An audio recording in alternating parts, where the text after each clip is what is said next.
Hi, this is Andrew Nemec with the Oregonian and Oregon Live. I'm joined by Line Pro head coach, former Oregon State Beaver offensive lineman, two-time All-Pac-12 selection, Alex Linnenkohl. Alex, I've been looking forward to having you on because this is a deep group of talented players in the state of Oregon, and you're working with all of them. Thanks for being here. Yeah, my pleasure. Thanks for having me. Glad to be here.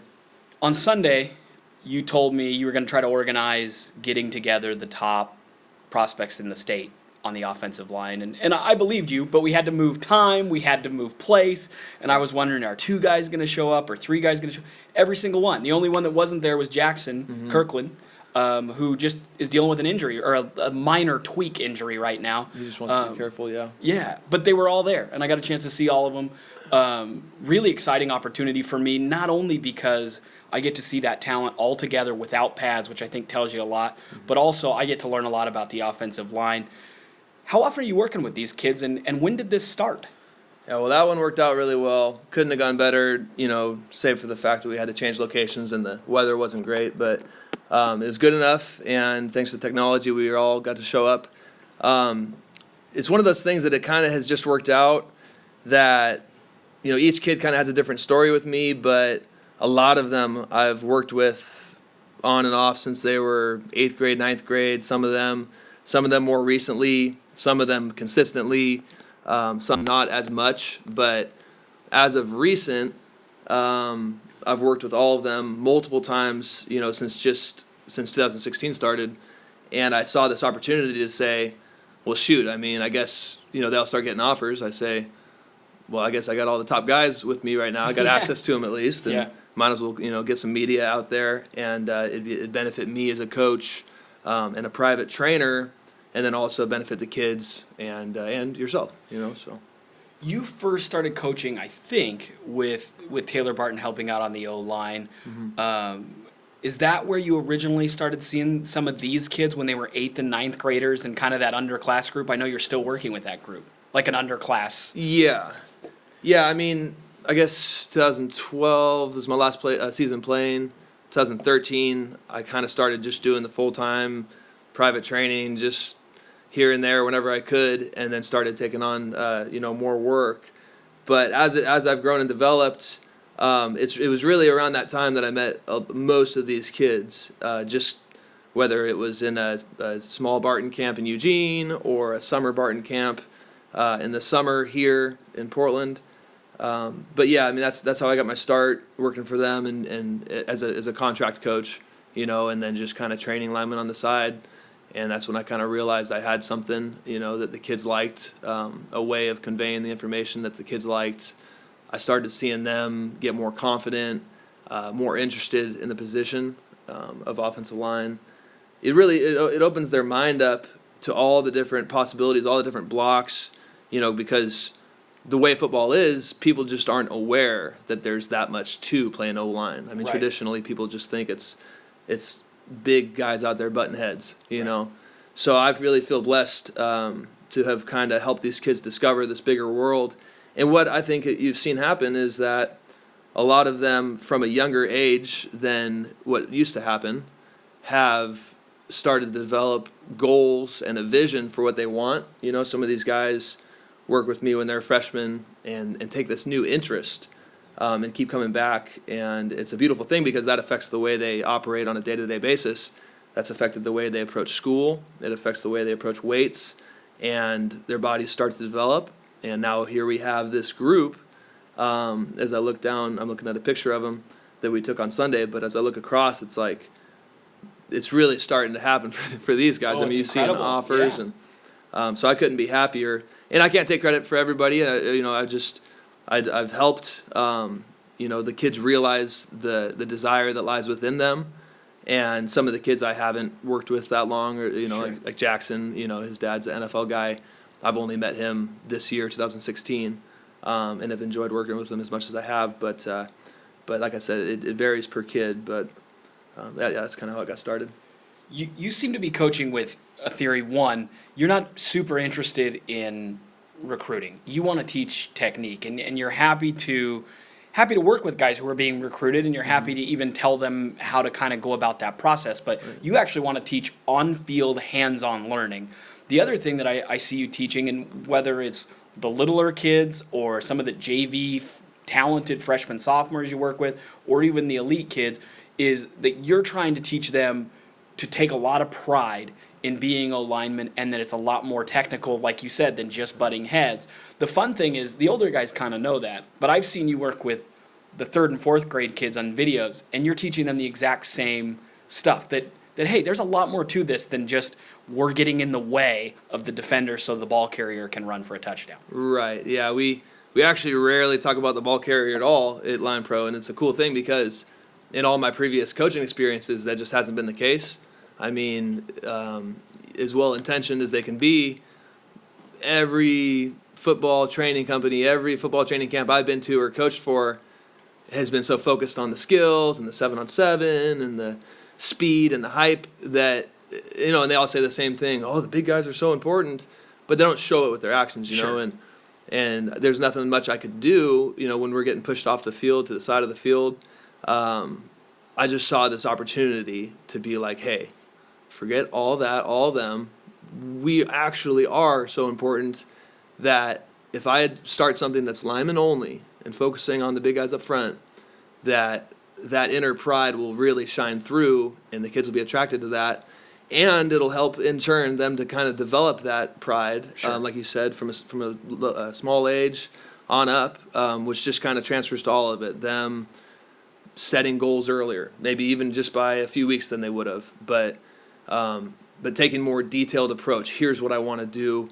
I tell a lot of the kids, playing college football, the number one deciding factor that will result in you playing college football is you deciding at some point, hopefully early on, that that's what you're going to do. Right. Because nobody's going to walk into it, right? You have to plan accordingly and make it happen, especially these days when there's more and more kids doing that, and there's more and more technology and advancements and technique, then there's more help available, It's funny, you mentioned being pushed to the side, and that is a problem with 7-on-7 football. I was at the opening finals, and I think 12 of the top 20 prospects on ESPN were linemen, and yet all the televised stuff was 7-on-7 that had nothing to do with the linemen. So most of the best matchups, most of the best prospects happened with one-on-ones between the 5-star offensive tackle and the 5-star defensive end and all that, and none of that was seen by fans because fans are wanting to see 7-on-7. It's just an interesting way that football without pads has developed, where people are more interested in the action where the ball's going and don't realize the little things, which is counterintuitive to your entire career. You were not necessarily a giant mammoth guy who just pushed your weight around. You were a guy, and I think it's the reason you are such a good coach, you're a guy that had to focus on technique. Maybe explain that to readers or listeners. Why was it that your career and your size helped you to translate that to kids?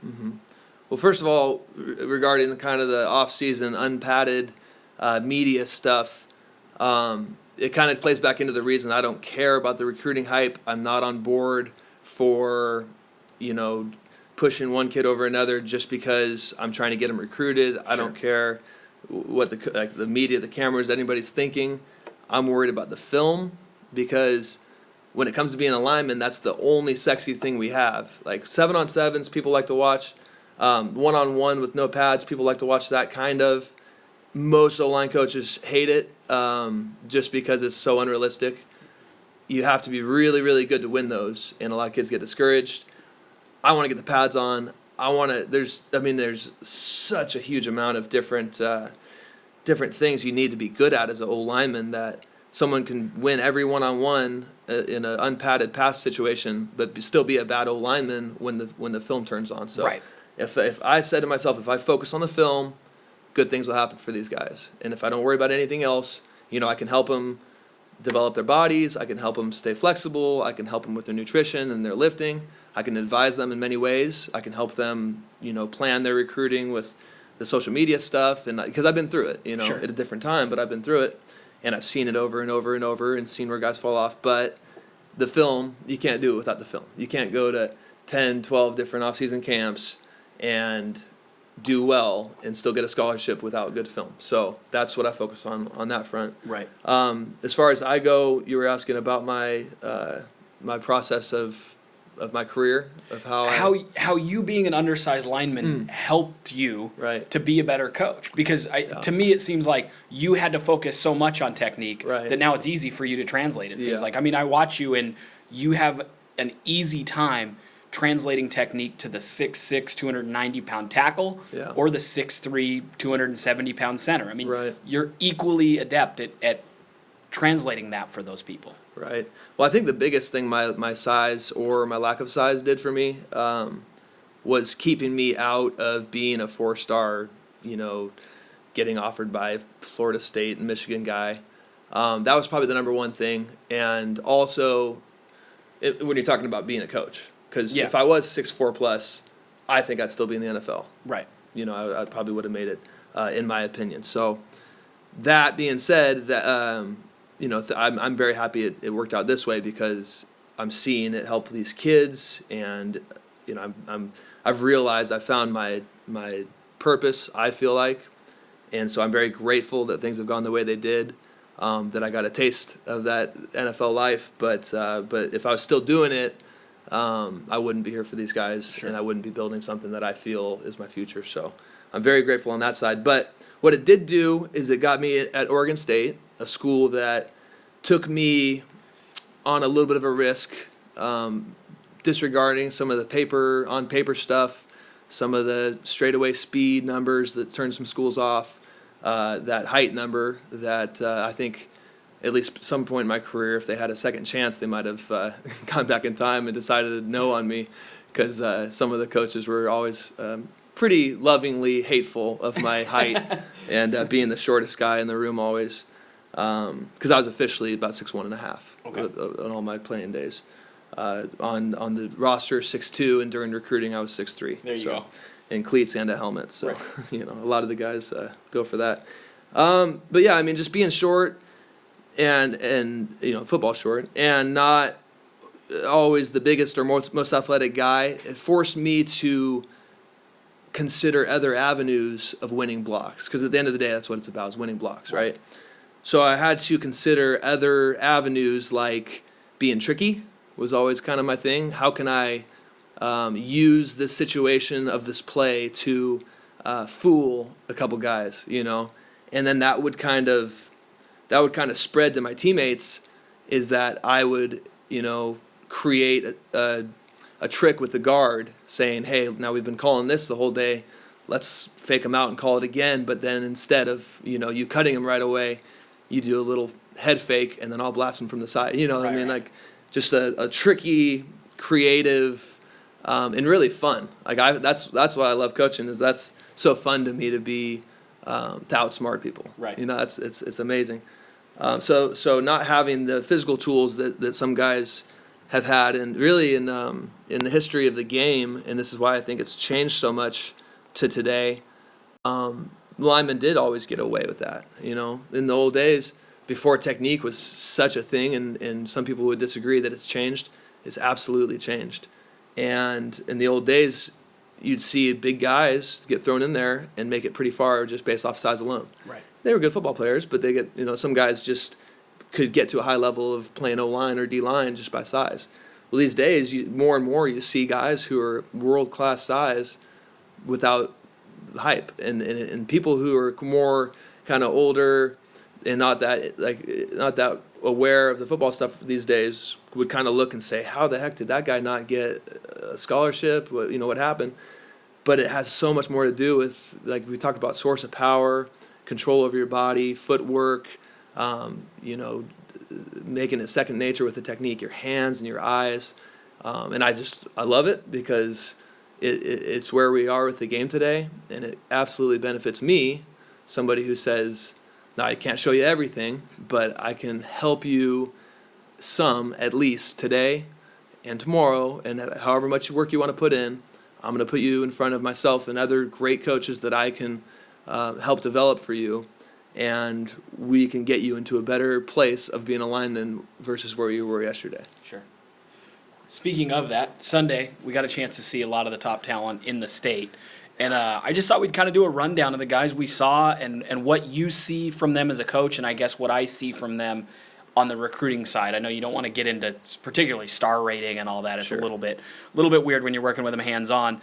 Jackson Kirkland obviously wasn't able to be there, but he's really blown up in the last few weeks. Got an offer from Washington State, Oregon State, 6'7", 300-pound tackle. What do you see from Jackson, and maybe what's one thing that you want to see him continue to work on to get even better? I think when you watch him, especially on the tape, that's where it all starts for me. But it's 100% there.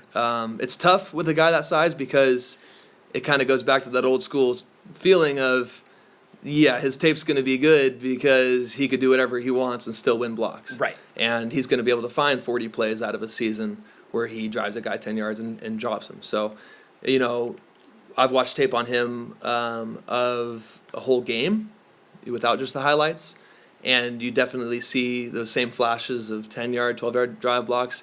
Obviously, if you watch any of their games, they won them all and went to the state championship, and nobody could really stand up to him and his up-front teammates, in addition to the basically linemen of a extremely fast running back they had in Tally. So Right. it's kind of apples versus oranges, and it's tough to really qualify. But working with him out of the pads, on the field without pads on, I find that he is much more earnest and coachable than I would have thought before I met him, and when I just simply knew him as the 6'7" monster, Right. that's getting recruited heavily.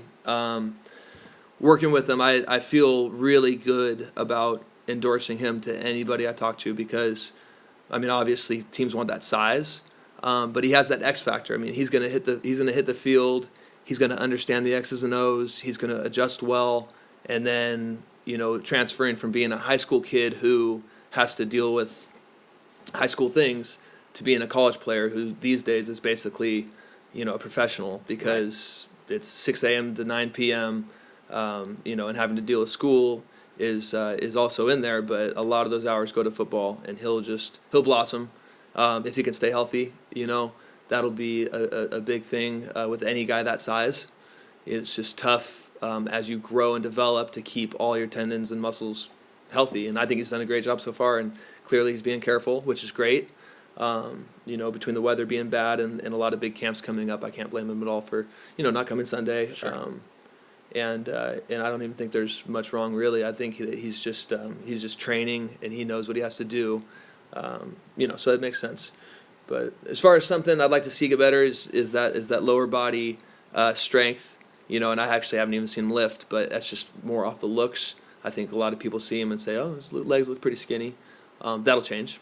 Right. Change. He's 17, so that'll change. But that's one thing that he could pour some focus on if he's not. I don't know. Jackson, to me, is a guy that it really clicked finally, kind of that last half of last year where he went from being just a big guy to a dominant big man. And he was very, very good early in the year, but it just transitioned to just completely dominant where he stood out kind of more than the ball carrier, I think, to even the average fan. They're like, who is that guy? Where he just kind of took center stage because he was so dominant, particularly in that playoff run. He's not rated by a lot of recruiting services, kind of flipping over to the recruiting side. And I really strongly believe that he's going to end up being a 4-star talent. I think he's extremely talented. I wouldn't shock me at all if he was a top 100 recruit by the time it's all said and done. Given the NFL genes, teams are going to be more willing to kind of jump on him. Given that, like you said, that 6'7", 300, that doesn't tell you the whole story, but for a lot of college programs, they're going to say, man, he is working on the technique. He is good enough in the technique, and look how big he is. We can mold that. I think Jackson's really going to blow up and have most of the Pac-12 and maybe end up being a national recruit. Of the guys that were there, we'll go to another tackle. Travis McKay, Central Catholic, 6'6", 270 pounds. From a recruiting standpoint, a lot of teams really excited about his frame, his athleticism. I think he would even tell you he needs to put on some weight because he does look small. But that 6'6" frame that can add 30, 40 pounds right now and easily be 6'6", 300, if he can keep some of that fluidity, I think he's got a chance to be a Pac-12 player as well. He may be more than any other guy that I saw in that 2017 group has some bodybuilding to do. He needs to grow his body, but in terms of that frame, you just love the frame, and he's got a lot of upside. Absolutely. Coming back to the film again, I have confidence in him because I know he can turn it on the actual field with pads on. I know he can win blocks at a high level, and for a team there's teams out there that like to develop their own guys rather than trying to go for kind of game ready guys, and it's kind of a value thing. So I could see him going somewhere like that. Like at least when I was there, Oregon State was like that. You look at like guys like Mike Remmers and stuff who came in at 235 or 240, and immediately they just developed them into dudes. With him, I find him to be coachable, hardworking, very bendable for his size. That comes back to the frame thing. I mean, just looking at him, it's funny because I told him to change his Twitter picture because he had one on there from like last summer, and then I see him on Sunday, and I mean, his shoulders, his chest, everything's much more developed now, even though it does have room to go. So I told him, I was like, there's a lot of coaches on Twitter, like, even if it's not all that much and you have plenty to go, I can see you've changed and you're going to want to show them that. So he's gained 25 pounds. Oh, absolutely. And it does show, yeah. especially compared to what he was as a sophomore. Yeah, and for being, at 6'6", he must be 275, 280, 265? I was thinking 270, 275, yeah. Yeah, and I wouldn't be surprised if he was a little heavier than that. He's not fat at all. I mean, no. he's got no bad weight on him. And so if he had ball skills, teams might think tight end. He's that kind of like athletic. He's yes. that kind of size. And a lot of these guys, and I don't know if he'd have interest in something like that, but clearly, playing O-line is today, maybe 20 years ago he would have been a tight end, but O-line's where it's at today, at least in my mind. So, right. Anyways, I think some team will nab him. I don't know if he'll get the early offers and all that, but I know if I was a college O-line coach, I'd feel pretty safe in taking a guy like that and kind of projecting a couple of years where he's redshirted, he's kind of played some as a freshman, and now you've got a well-built, yes. It's the O-tackle who can do whatever you want. And I think Travis has almost, well, certainly in the top three, kind of the highest ceilings of any player, any lineman in the state. Mm-hmm. That ceiling is so huge. It's really going to come down to, and obviously Sunday was a great sign, it's going to come down to how much he wants it. Mm-hmm. If he wants to put on the good weight, if he wants to develop, I think he's got it in him. He will. It's just how much he wants it. And again, him coming Sunday shows he's not afraid to compete against the best. He's not afraid to get after it, and he's willing to put in the work in the offseason. So all positive signs from Travis McKay. The two interior linemen that were there were both highly recruited guys. And we'll start with Alex Forsyth, who's up to 6 offers now, including Oregon State and I believe Washington State, but a number of offers, 6'4", 300 pounds. I thought he looked like your most polished player that I saw of the prospects during that workout Sunday. What are your thoughts on Alex? Yeah, he's got a very natural source of power. When you talk about that, he can very easily control his balance. He has no problem, bringing that balance and getting a little momentum going as well and hitting into a guy like I like to talk about through him and at that slightly upward angle. I think he has strong arms, strong hands. He kind of has big hands. He can snatch guys up. And the thing I like about him, as well as his teammate Hunter Lamson, is that he has this attitude that turns on, and you wouldn't expect it because talking to him, he's very kind of quiet and he's very pretty quiet. nice, Yes. and he's just kind of okay, yeah, that works, yeah.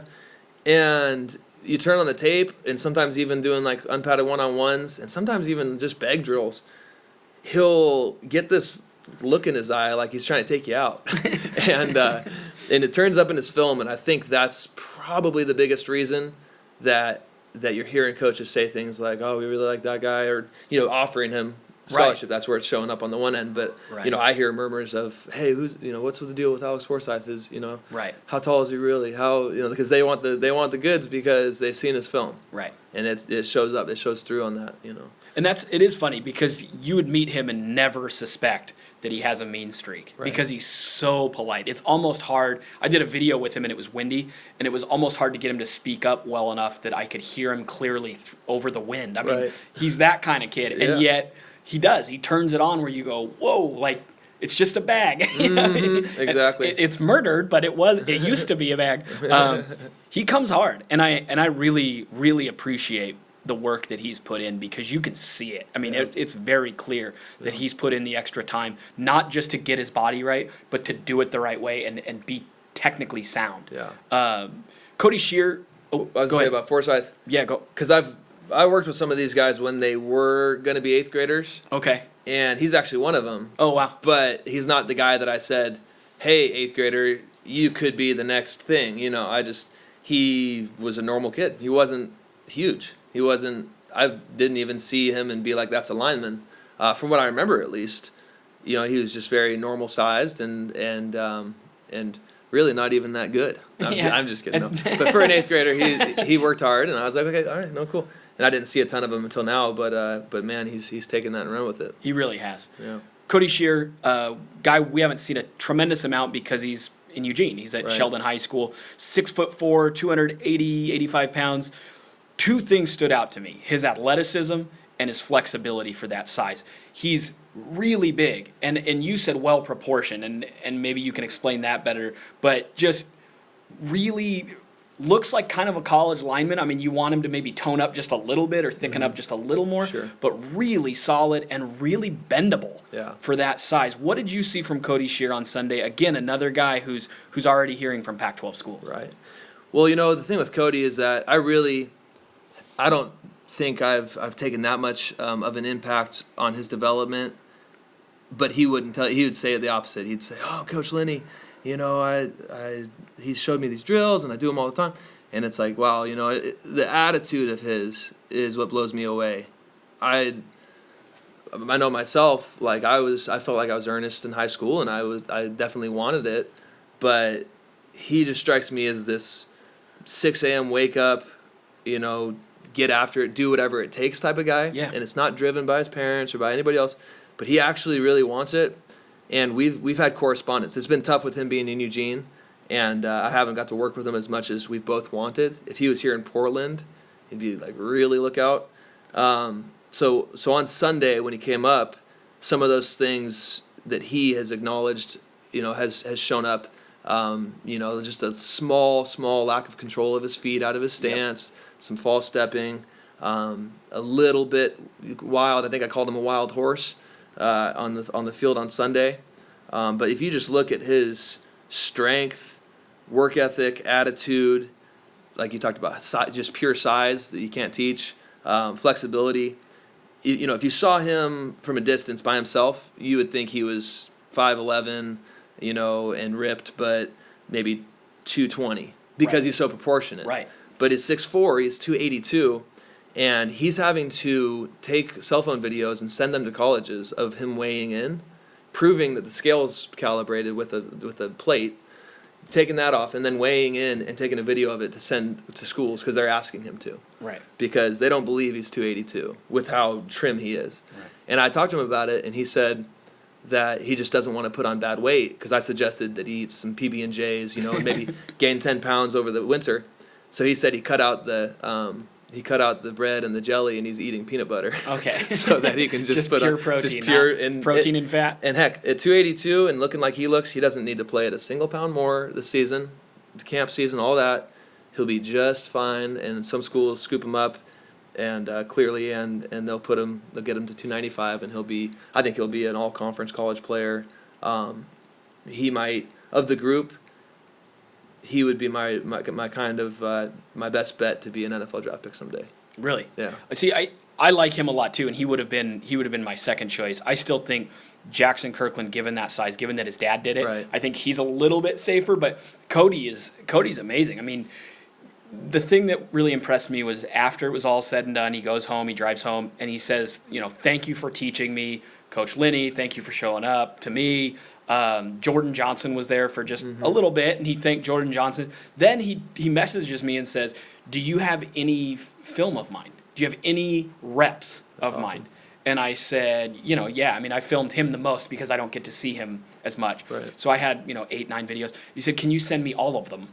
And I sent him to him, and I'm sure he watched him and looked at what he was doing wrong, and that's how much passion he has for it. He drove from Eugene to Portland, did the workout, drives back, thanks everybody, and then is like, hey, can I see my film? Yeah. That day, Yeah. you know, he's an impressive kid, and I really hope it works out for him. I think it will. Like you said, he's got a lot of natural gifts. Mm-hmm. Now it's about refining, and he's wanting to do it, which is a great sign.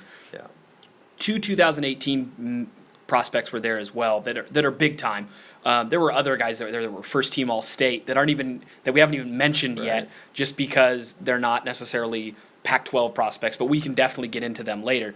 Dawson Jaramillo, 2018. He's the number 10 prospect in the nation by 24/7 Sports. 6'6", 295 pounds.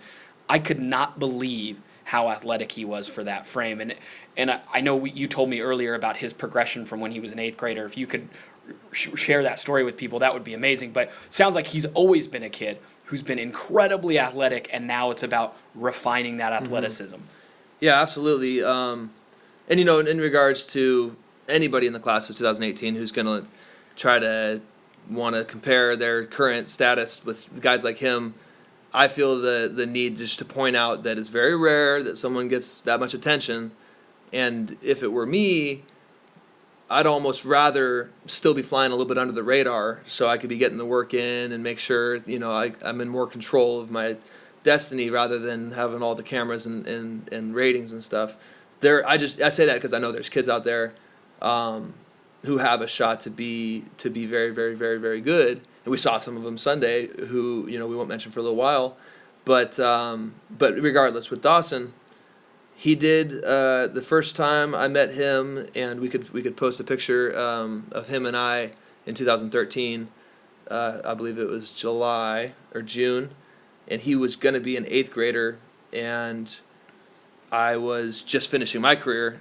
I had just finished my career, and maybe packed on a couple post-career, not sure what I'm going to do yet, pounds. Sure. So I was huge, and he was, tall, but skinnier, and then we completely flipped. Where it's funny to look at the comparison. So, right.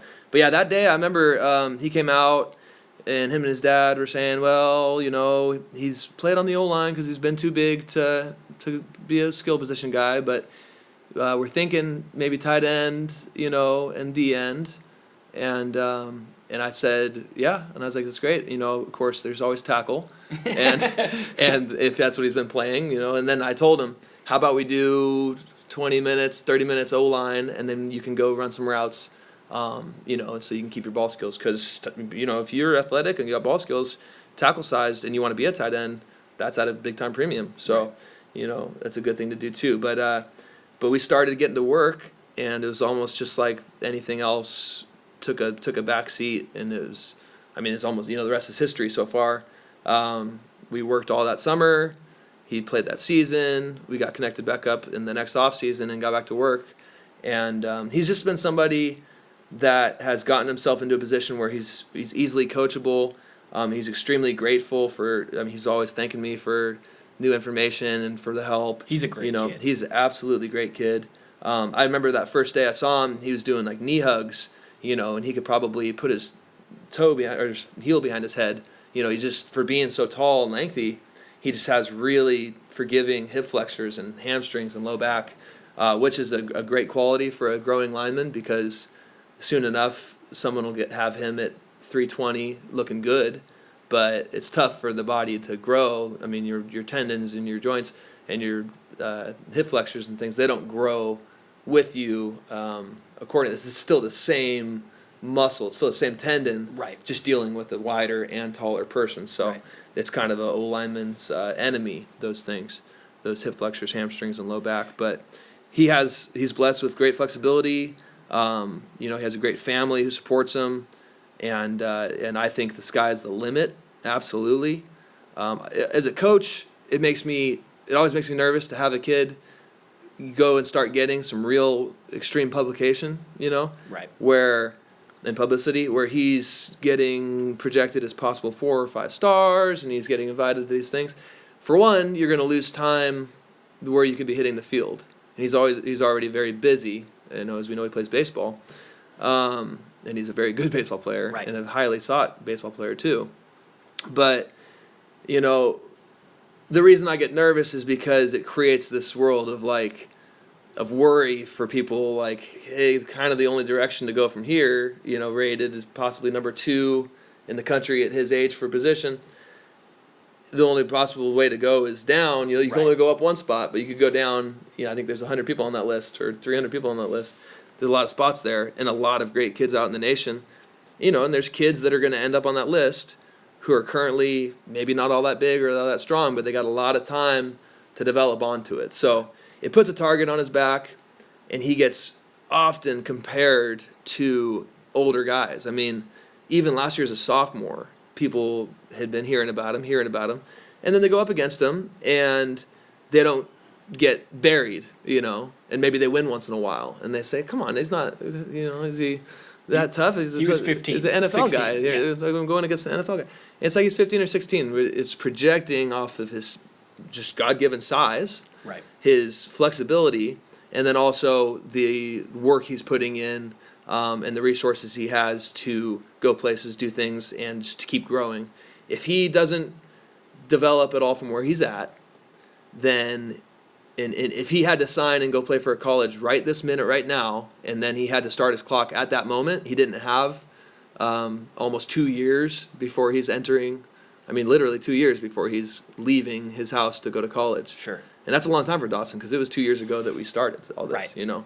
I was telling his dad. So people just got to kind of relax and let the kid grow and let him keep developing. And when you go onto a field, you stand next to him and you see him do the drills, your eyes pop. And that's why all this is happening for him. And I have confidence that he's going to get college paid for and play at a very, very high level and do well. But I want him to worry about tomorrow, and I want him to worry about this fall's film, because once again, that's what's most important. The star ratings doesn't matter, right? And so we've just got to keep the eye on that, and he does. He doesn't. He does an awesome job for all the pub he's gotten, awesome job. But there's a lack of people who aren't him and his dad, and people close to him. There's a lack of people who are worried about that for him. So that's what my job is as a coach, is try to lobby for that. Right. He's taking it in stride. I think it's really complicated for him because he even played some tight end, I think, freshman year, or at the very least 8th grade year. I know he did. Yeah, he played some freshman. He played tight end. So he hasn't been a guy who has been a left tackle for very long. Right. So people see, maybe with Dawson more than most kids you'd ever meet, you see this athlete and then say, well, he's not real refined yet. And it's not a knock on him. He's only been playing O-line for a couple of years. Mm-hmm. I mean, it really is unbelievable how much he's grown and how much he's progressed, and that body and that size, and you know where the ceiling is. And yet at the same time, he still has work to do. And I wrote about that, and I did a stock watch and put him on the wait and see list and just said, there's room to grow here. There's room to grow because he's new to the position. And I explained to his dad, I let his dad know ahead of time, because I think they are kind of waiting in some ways for that kind of that, what's it called, the kind of the people just being critical just to be critical. Absolutely. I get emails every once in a while. It's like, my son went up against Dawson and he got by him one time. And it's like, one, that play was to the other side and he shoved him out of the way. Right. 2, that's going to happen occasionally. He was only a sophomore playing varsity. And Absolutely. I think people forget that. Dawson's incredible, going to be great. I think right now, like you said, if his signing day were today, I would rate him as a high 3-star prospect right now. Yeah. But he's got 2 more years to grow. Right. And I think he'll end up being a big-time prospect. It's just a matter. It's just going to take some time. Yeah. Oh, certainly. It's just, I was just kind of speaking up for the fact that there's a lot of backstory. If we showed up Sunday and he got out off a spaceship and we'd never seen him before, and he didn't say a word and started working out, we'd start calling in everybody. No, we wouldn't. And then we'd find out he's 2018. It's like that. Yes. Yeah, and he's a kid that I saw the first time, and I'd heard about him 4, 5, 6 times. Like, hey, you got to see this kid. Right. And I was like, what year is he? They're like, he dominated when he was an 8th grader. And I was like, okay, so he's a freshman now? And they're like, yeah, watch him. And I watched him in size, flexibility, agility, speed. he was the best guy there, and there were seniors there. Mm-hmm. And you go, how is this possible? So he's incredible. He's just got some refining to do, but he's incredibly talented. Quick feet is what I saw Sunday. Unbelievably quick feet, long arms, big, wide base. The total package, exactly what you look for in a left tackle. Now it's about, it's a nice, beautiful chunk of marble, and now we're building this. We're chiseling it down. If his film from last fall had been, just driving pancake after another, then he'd have his first offer. Right. But it wasn't. His film was adequate to the hype, I believe. His film was perfect for where we're headed. But like we talked about, he's a sophomore, going against seniors, going against some good players, very much holding his own and almost dominant. But, his film during his sophomore season was not Cody Shear's highlights from his junior season or Jackson Kirkland from his junior season. So I'm excited to see Dawson Jaramillo highlights from his junior season coming up. Yeah. And I'm going to put a special, little bit of extra sauce on when it comes to coaching, and we're going to hit the film room, and he's going to be very prepared to finish a lot of blocks. Yeah. You treat him a little differently, it seems like, too, now than maybe what you used to. Just saying things like, okay, we're at the next level now, Dawson, where you tell him, now we're doing this, Dawson. And he takes it in stride and learns it and does it. Yeah. But it's like, okay, we're past the beginning level. Now we're to the intermediate level. And you can see his progress where even within a practice, he picks that up. Yeah. Travis Spreen, another guy, you talked about Cody Shear being a wild horse. You want to talk about wild horse. Travis Spreen, 2018 center, 6'3", 275, 280 pounds. Really like where he's headed, really like his passion, like his personality. He's just he is an O-lineman. Like he has an O-line, quirky. Yeah. He's classic O-line. Yeah. Great kid. And you can see it starting to really come together for him. Started at Jesuit as a freshman, and I think he's going to be the number one center on the West Coast if he continues to develop by the time he's a senior. Yeah, schools are going to like him. Coaches are going to like him when they meet him. I don't know, some of the other factors, like I haven't talked to him about his grades and stuff like I have talked to some of the other kids. I'm sure he's on top of it. He seems like he's the weight room kid. Really I only met him, I guess, a month ago. But he strikes me as someone who's going to take it a far way. And between the whistles, he's a competitor. Each snap, he just wins. He finds a way to win, and if we went out and did one-on-ones and there was a bunch of other top 2018 kids, he might come off the most impressively there in the interior, not having as much space to work with, because he has that natural timing and balance and step, and he gets out there, and I'm pretty impressed with the way he can go out and win some one-on-ones. Well, that was the thing. The more that you tighten things up, and sometimes you had kind of take 3 steps and hit the bag, that's not necessarily where he shined, which makes sense because he's a center, so he's used to quick and contact. Right. But his ability to get his feet down and make a powerful block the right way was really impressive just from the beginning of practice to the end. He really figured out, okay, now pretend the guy's coming from your right, from your left, from head on. His ability to kind of snap and then step and block right away was really impressive. He was getting underneath. He was driving. I think he's going to be really good. Absolutely. Pac-12 player, or do you wonder if maybe that the height is going to be a question for some schools? No, I think he'll play Pac-12 or higher. That level. Those 6 all Pac-12? I think they all have the potential to be. It's going to come down to the things that they do. They all have the size. I believe they all have the grades. So there's a lot of weight room time for some of these guys. Yeah. A couple of the guys we already know are Pac-12 because they have offers. But of those younger ones and the ones who don't yet, they all have the potential to get there, but they're all going to have to wait until this fall to hear about it, because I think as far as that level, that's when the offers will come through for the rest of them, if it's going to happen. Schools want to see. Sure. We're at 45 minutes already, so we got to be fairly quick. But who are a few of the up-and-comers, or maybe even in a kind of a separate category, some of the overlooked guys? Well, for me, and it's like I said, it's tough for me to get into the game of hype and recruiting, But the kids, they don't see that. They want the publicity, and I try to tell them and the parents, focus on the film. We need it. I say Alex Forsyth didn't have any publicity last year, okay, as a sophomore. Hunter Lamson didn't even play as a sophomore. So, and that's a guy that I think is going to play college football somewhere. He has the grades going for him in a way that he's going to be very attractive to maybe even as high a level as Ivy League.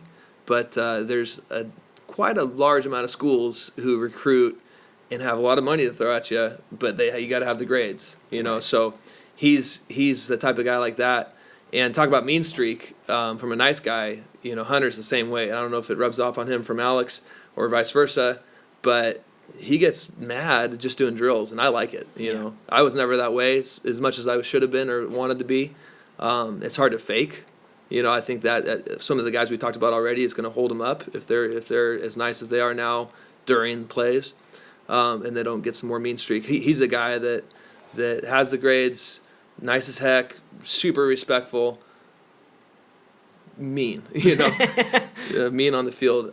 Speaking of mean on the field, one of my favorite guys to work with is someone who probably nobody's heard of yet. His name's Tyler Ganaung out there in Prairie in Vancouver, Washington. Tough task for him, small school. You could also find on my Twitter a picture of him and myself from him going into 8th grade to now going into junior year. I saw that. And it's like he came out on Sunday, and his form, his technique, and it's purely from working with me, but also just having his eye on the prize, his mind on the goal, and approaching it earnestly. I mean, he's literally done more reps than anybody else out there in front of me, period. Probably more than any active player I've worked with, period, and that's including Dawson, right. Just with how busy he's been and stuff. Right. We've made it work when we can. But with Tyler, my thing with him is I always tell him, make yourself undeniable. Don't complain people aren't talking about you. Go back to work and make yourself undeniable. For his varsity coach, the head coach wanted him to play JV just because of the numbers. They had seniors that can't play JV who've been on the team forever. Let's play these guys at O-line. The guy like Tyler, probably our best lineman. They said that, but just by sheer numbers, we can't field a JV team if we poach, our sophomores away. So he went and he got JV reps and killed dudes. And, yeah, I bet he did. And then he came up to varsity, and I think the kid jumped off sides or something 2 plays in a row, and they threw him in. So then he just became a full-time varsity guy. Yeah. After just going in that little bit, and they just tried over and over to get him off the field. Can't do it. Make yourself undeniable. So Right. for him to come out on Sunday, and he had just on Saturday gone up to the Northwest Stars event and did very well, and had coaches say, "You're clearly a technician. You've clearly worked your way." Into a spot where you're this good at what you're doing, Right. Even if they don't like on paper or whatever it is that holds him down. I think he's going to blow through it. And the cool thing with him and a lot of the guys I work with, I got a 2018 Marco Brewer. Marco Brewer could be big time. Oh, yeah. By the time it's all done. Yeah, and it's one of those things. It's tough for guys like Tyler, Dawson, Marco. It's like, what's the real difference? You're talking about a 15, 16-year-old's development. It's Right. like, when does that come? I've worked with kids, AJ, what was his last name? Over there, he was an Aloha kid, and he went down to Western Oregon for 1 week. He was 6'1", nobody wanted him. Went to Western Oregon for a week, decided he wanted to do something bigger. Went to a JC 2 years, and he got 10 offers. Oh, to I know Division this schools. story. Yeah. And he just signed with Arizona State, and I'm just blown away. And he had an offer from Cal, right? He originally committed to Cal and then flipped. Yeah. And it's like, it starts with an M. AJ. I can't remember either. McCollum. Okay, AJ there we McCollum. go. Yeah. Anyways, the point is, you never know when a kid hits 18 if he's going to hit a spot where he all of a sudden either his body realizes it and his mind realizes that he could be great. We're talking about 15, 16-year-olds. So to all my guys out there and maybe even listening, you just never know. You look at the Dahl brothers. I mean, I've worked with them for 3 years. but only at 20 minutes at a time because they had to go run off and do fullback drills, H-back drills, because I was always helping them, like, keep your ball skills up. You guys aren't, traditional lineman recruits. You're going to need to find a way. And then one of them goes, he's an all-state lineman for Jesuit. Now they're going full-time O-line, still with the fact, like, we could be fullbacks one day. We might project better on defense, which we've been saying they do. But I don't put anything past those guys anymore, because they've proven a lot of people wrong with where they've gotten themselves today. Yes. So they're going to be they're going to have a great time playing college football, most likely at a small school. And what I was saying with Tyler, Marco, all these guys, their attitude, they say, I want to play for who wants me, and I want to be a great lineman wherever that is, and that is the kid I can work with. 5th grade, 6th grade, 7th grade on up, whatever.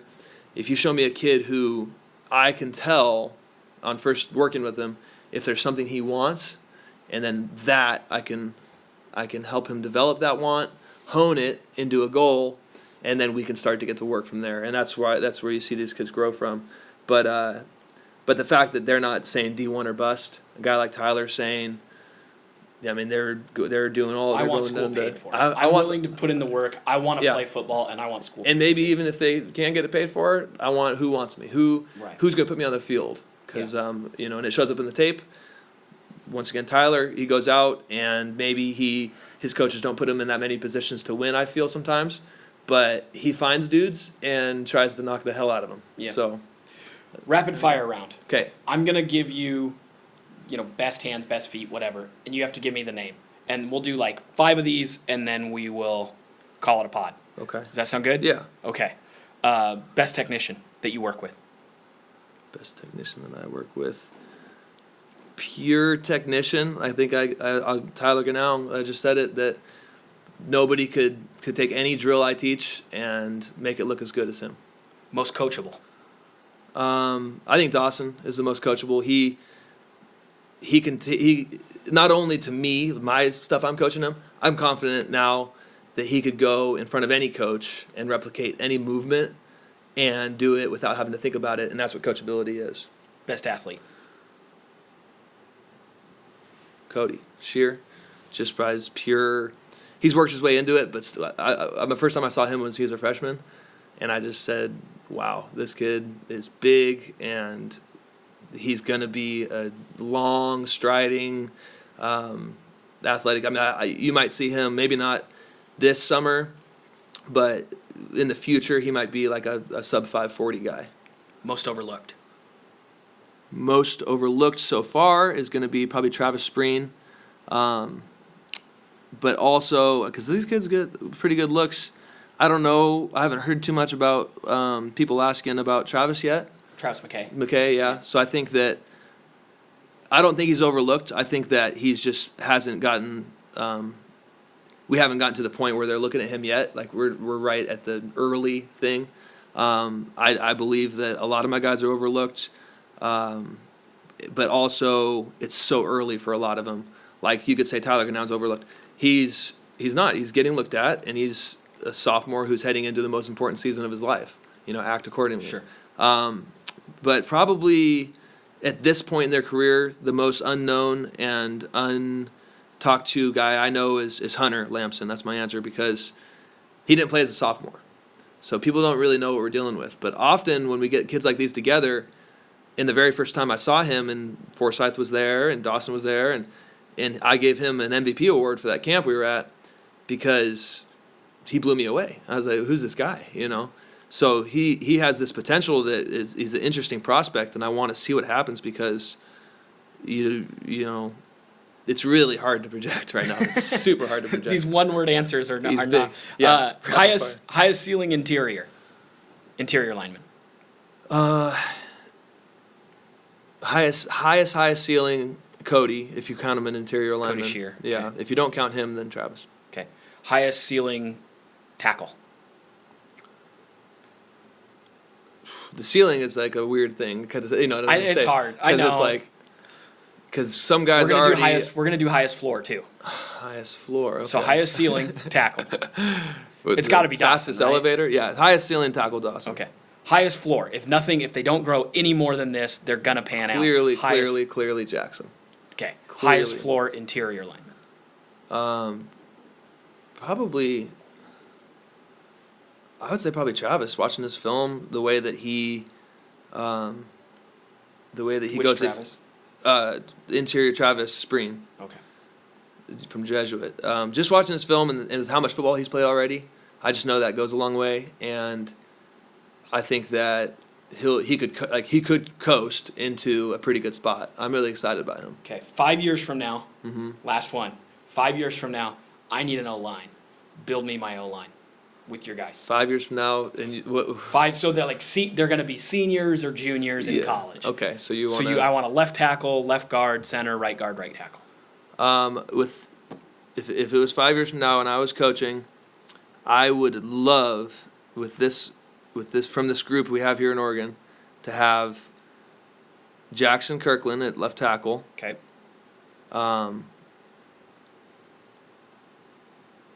Gosh, there's too many of these guys. It's hard. Well, it's tough. I think I would want to find a way to have Travis McKay and Dawson by putting one of them at guard at that point. Okay. And I think it would be Dawson at right guard. Okay. And Travis at right tackle. Okay. With what I think they'll look like in 5 years. Okay. And a lot of the going into that is their awareness for X's and O's. I think that I might like to see what Dawson would do at right guard. For me. From there, I would want to have Travis Spreen at center and Forsyth at left guard. Okay. Did I take too many? No, you got it. And then Cody Shear's your guy off the bench and shoot. I mean, I can't. It's hard. Yeah, no, Okay, I would do a Stanford thing, and I would have an H-back. There you go. Yeah, you're cheating now. And the Dahl brothers at fullback. Yeah, you're cheating. It's going to be a heck of a group in 5 years. I'll take Jackson at left tackle. I'll take Dawson at right tackle. I'll take Cody Shear at left guard, Alex Forsyth at right guard, and Travis Spreen at center, with serious consideration for Travis McKay and Marco Brewer off the bench for me. Those guys, I think either one of those could develop and misplace a couple of guys on that list if they develop. Yeah. So you're not gonna do poorly with that. All right. Who's your coach? You. You're my O-line coach. Thank you for joining me. I really appreciate it. It was a lot of fun. I will be at some more Line Pro events.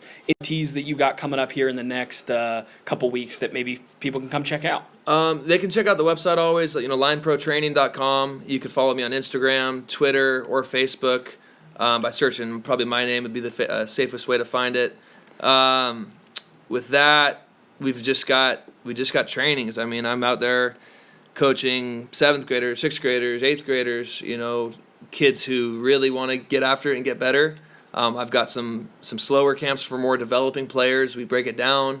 I like to keep the older, higher level players together to kind of develop faster. Sure. I like to get them into a mix.